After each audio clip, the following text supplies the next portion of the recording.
এগিয়ে চলো শেষ ৩ বছর লিগের শিরোপা ধরে রেখেছে। এবারও তারা দাবিদার। আর তাদের চ্যালেঞ্জার শহর দক্ষিণাঞ্চলের ক্লাব কল্যাণ সমিতি দলটি জোর অনুশীলন চালিয়ে যাচ্ছে।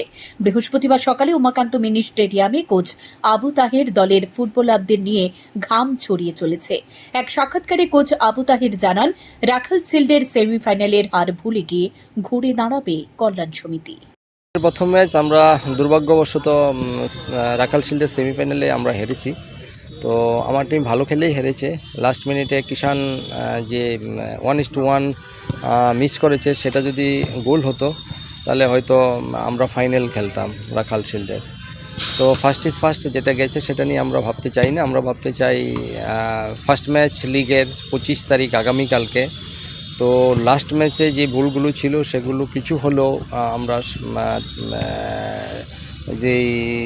যে প্লেয়ারগুলো যে জায়গায় একটু ভুল করেছে সেগুলো শুধরে আমরা আশা করি আগামীকালকে একটা ভালো খেলা উপহার দেব।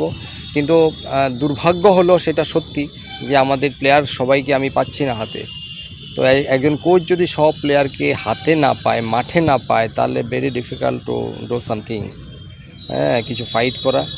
এবং অপোনেন্ট খুব ভালো টিম, এগিয়ে চলো, সেই এগিয়ে চলোর এগেনস্টে ফাইট করতে হলে অনেক বেশি কম্বাইন্ড হতে হবে। অনেক ভালো টিম এগিয়ে চলো, আমাদের টিমও ভালো, কিন্তু আমরা চেষ্টা করব ভালো খেলার, এবং সেখান থেকে আমাদের উদ্দেশ্য হবে পয়েন্ট নিয়ে ঘরে ফেরা।